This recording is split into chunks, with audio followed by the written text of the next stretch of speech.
Le 23 décembre 1972, histoire de survie dans les Andes, le vol 571. Imaginez-vous dans un avion qui survole la majestueuse cordillère des Andes. Tout semble normal, jusqu'à ce que tout bascule en un instant. Un choc, des cris, et vous voilà perdu à 3600 mètres d'altitude, dans un froid glacial, sans nourriture et sans espoir. Aujourd'hui, nous parlons de l'incroyable histoire du vol 571 de la force aérienne uruguayenne, un choc qui a donné naissance à une des plus fascinantes histoires de survie de tous les temps. Le 13 octobre 1972, un avion transportant une équipe de rugby uruguayenne et leurs proches se dirige vers le Chili. Mais une erreur fatale du copilote change tout. Pensant avoir traversé la cordillère, il amorce la descente beaucoup trop tôt. L'avion percute une crête, arrachant une aile, puis une autre, avant de s'écraser sur un glacier, surnommé plus tard le glacier des larmes. Sur les 45 personnes à bord, 12 meurent sur le coup et 5 autres succombent dans les heures suivantes. Mais pour les 28 survivants, le cauchemar ne fait que commencer. Imaginez une température de moins 30 degrés Celsius. Il manque des chaussures en cuir, des costumes légers, et pour nourriture, quelques barres de chocolat et des bouteilles de vin trouvées dans l'avion. Très vite, les survivants rationnent tout, mais la faim devient un ennemi implacable. Ils tentent tout, cuire des bagages, semer des chaussures, bien qu'ils savaient parfaitement bien que le traitement chimique de ces produits leur ferait plus de mal que de bien. Ils ont même essayé de trouver de la paille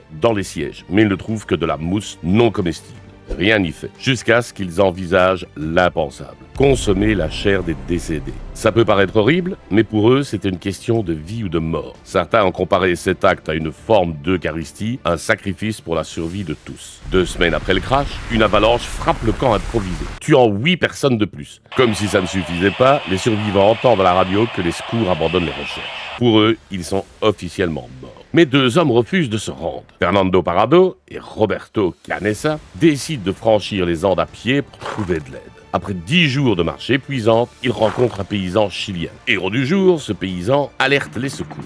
Les 22 et 23 décembre, après 72 jours d'enfer, 16 survivants sont enfin sauvés. Ils souffrent de malnutrition, de gelures et de traumatismes, mais ils sont en vie. Aujourd'hui, cette histoire est racontée dans des livres, des films et des documentaires. Pour beaucoup, elle est un symbole de résilience humaine. Les survivants eux-mêmes la décrivent comme une leçon universelle face aux pires épreuves, ne jamais abandonner. Alors, si vous pensiez que vos vacances dans les montagnes étaient difficiles parce que vous aviez oublié la raclette, souvenez-vous, il y a toujours pire.